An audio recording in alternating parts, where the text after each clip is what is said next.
लाखों लोग परमानेंट नौकरी की सिक्योरिटी खोकर अस्थायी काम करने को मजबूर हैं। लो सैलरी, नो बेनिफिट्स और किसी भी वक्त निकाले जाने का डर, ये है बदलते भारत में आज के युवा की तस्वीर। हमें हजारों नए अडानी अंबानी नहीं चाहिए, बल्कि करोड़ों सक्सेसफुल छोटे एंटरप्रेन्योर्स चाहिए जो कि ग्राउंड लेवल पर सपोर्ट कर सके। मिनिमम वेज, वर्किंग आवर्स और सोशल सिक्योरिटी सुनिश्चित करना सरकार की जिम्मेदारी है। सोशल मीडिया पर रील स्क्रॉल करने के बजाय जरूरी मुद्दों पर चर्चा करिए। लेकिन अगर हम अपने यूथ को सही मौके नहीं देंगे तो यही ताकत हमारे लिए सबसे बड़ा संकट बन सकती है।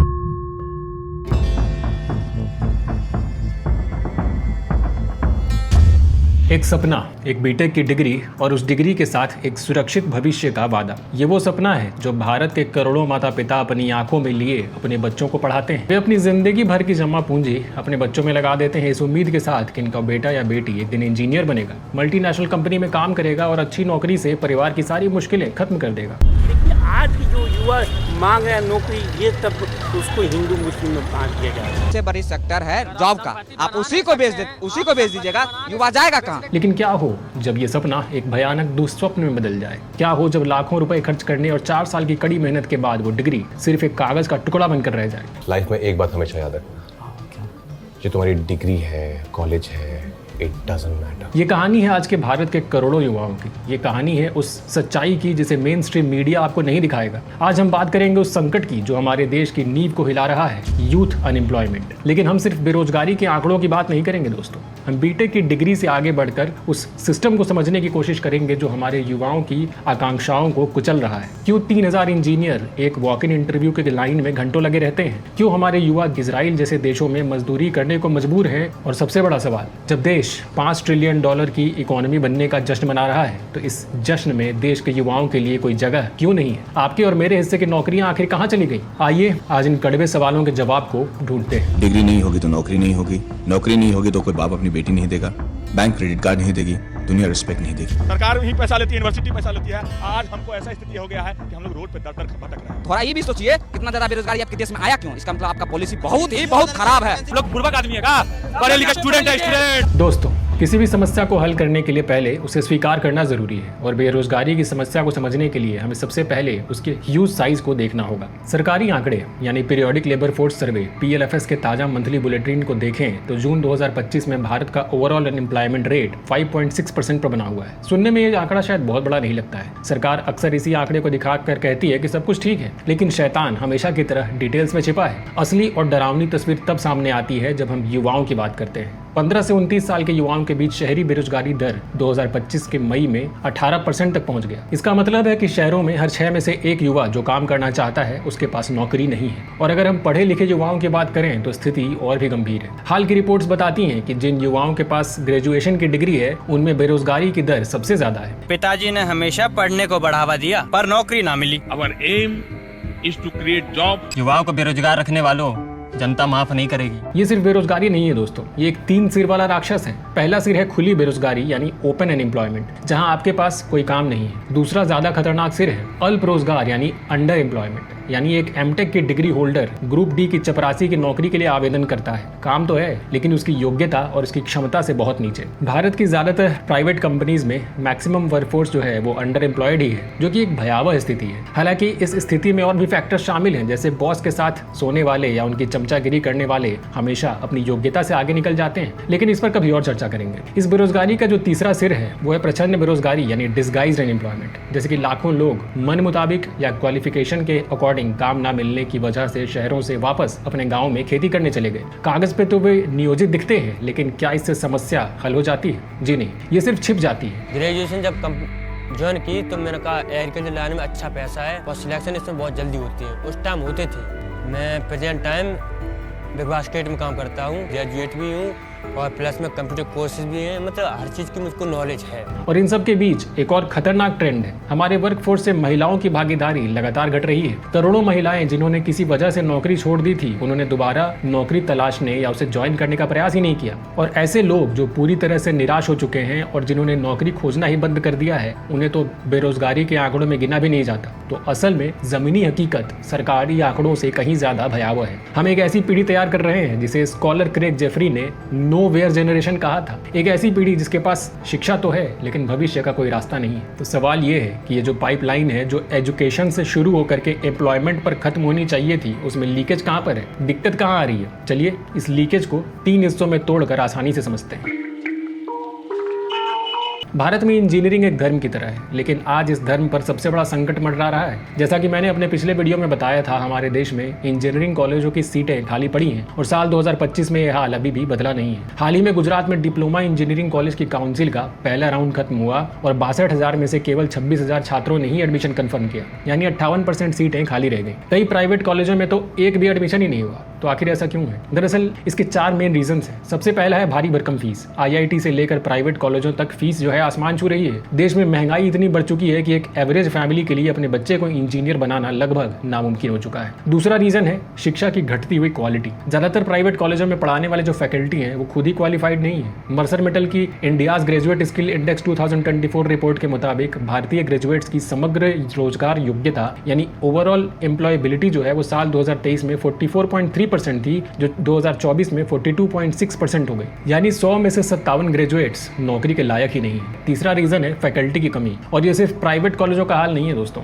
देश के सबसे प्रतिष्ठित संस्थानों जैसे IIT और सेंट्रल यूनिवर्सिटीज में भी हजारों फैकल्टी पद जो है खाली पड़े हैं। जब पढ़ाने वाला ही नहीं होगा तो क्वालिटी कहाँ से आएगी? और चौथा रीजन है आउटडेटेड इंफ्रास्ट्रक्चर। कई कॉलेजों के पास ना तो ढंग की लैब है ना वर्कशॉप, सिर्फ डिग्री बांटने के दुकानें बन गए हैं वो सब। एस्पायरिंग माइंड्स की एक पुरानी रिपोर्ट आज भी रिलेवेंट लगती है कि हमारे 80% से ज्यादा जो इंजीनियर्स है वो नौकरी के काबिल ही नहीं है। हालांकि इसमें उन स्टूडेंट्स की गलती नहीं है, उस सड़े गले सिस्टम की गलती ज्यादा है जिन्होंने उन्हें ऐसी शिक्षा दी है। कंप्यूटर क्लासेस चलता है कि नहीं? नहीं सर, कभी नहीं चलता है? नहीं चल। पहले शिक्षक से तो चल रहा था। हाँ।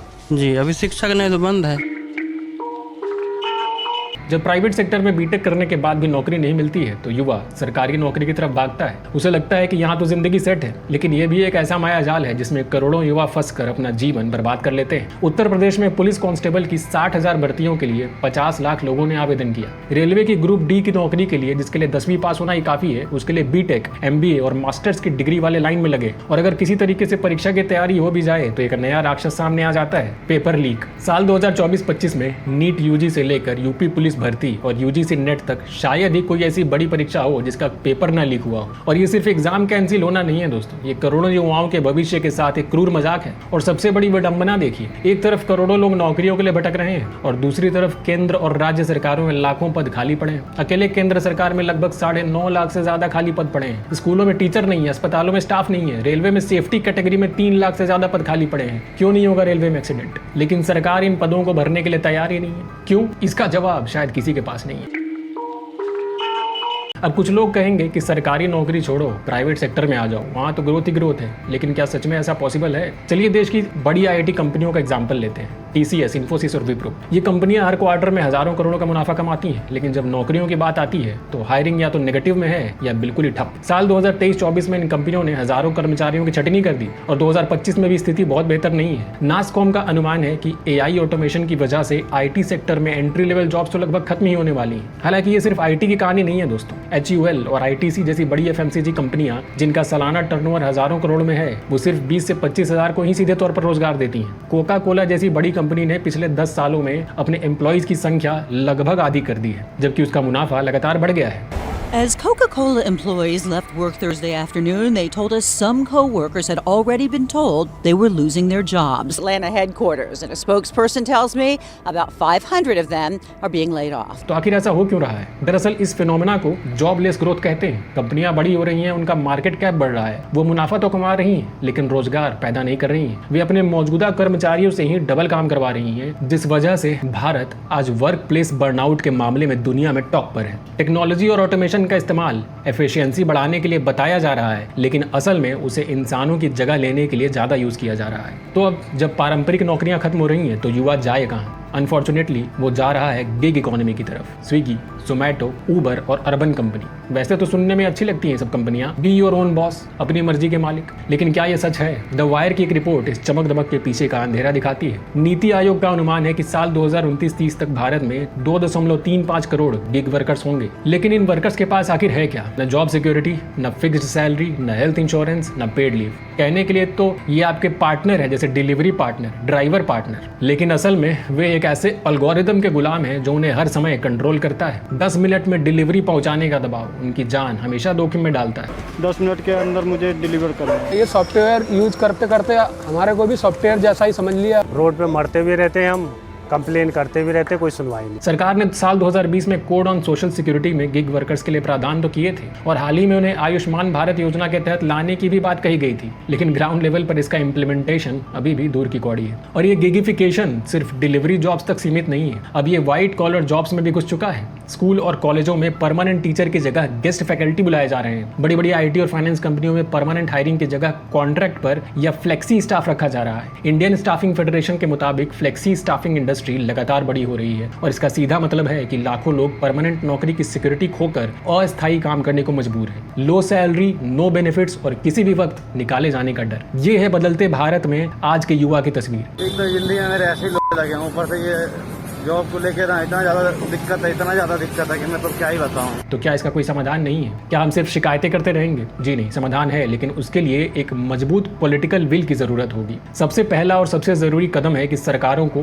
केंद्र और राज्यों में खाली पड़े हुए जो पद हैं उन लाखों पदों को तुरंत समय सीमा के अंदर भरने का प्रयास करना होगा। दूसरा कि हमें डिग्री बांटने वाली दुकानों को बंद करना होगा और क्वालिटी एजुकेशन पर फोकस करना होगा। स्कूल कॉलेजों में इंफ्रास्ट्रक्चर का सुधार करना होगा और सिर्फ क्वालिफाइड टीचर्स की भर्ती करनी होगी। हमें स्किल इंडिया को सिर्फ एक नारा नहीं बल्कि हकीकत बनाना होगा। तीसरा कि असली रोजगार बड़ी बड़ी कंपनियां नहीं बल्कि छोटे और मझोले उद्योग यानी कि MSME पैदा करते हैं। आज भी MSMEs कृषि के बाद देश में सबसे बड़े एम्प्लॉयर्स हैं जो GDP में लगभग 30% और एक्सपोर्ट में 45% से अधिक का योगदान करते हैं। सरकार को इन पर फोकस करना होगा। उन्हें सिर्फ लोन नहीं बल्कि बेहतर इंफ्रास्ट्रक्चर, टेक्नोलॉजी और मार्केट तक पहुंच देनी होगी। हमें हजारों नए अडानी अंबानी नहीं चाहिए बल्कि करोड़ों सक्सेसफुल छोटे एंटरप्रेन्योर्स चाहिए जो कि ग्राउंड लेवल पर सपोर्ट कर सके। इसके अलावा सरकार को गिग वर्कर्स और कॉन्ट्रैक्ट पर काम कर रहे लोगों के लिए कानून मजबूत बनाने होंगे और उन्हें सख्ती से लागू भी करवाना होगा। मिनिमम वेज, वर्किंग आवर्स और सोशल सिक्योरिटी सुनिश्चित करना सरकार की जिम्मेदारी है। हालांकि सिर्फ सरकार का इंतजार करना भी सही नहीं है। इस देश के यूथ को भी अपनी सोच बदलनी होगी। सबसे पहले तो डिग्री के भरोसे मत बैठिए,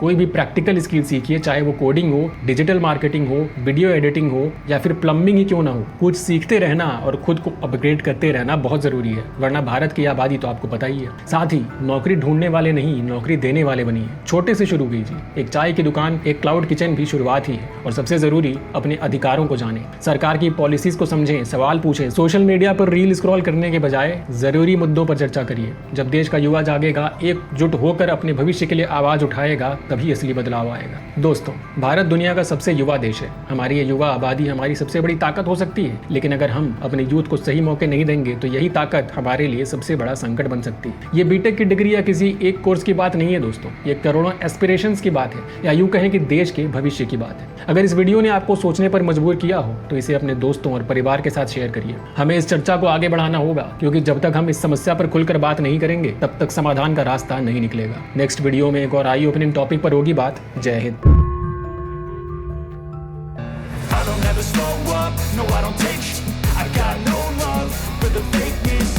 Play tough and wanna hate this, I'll always show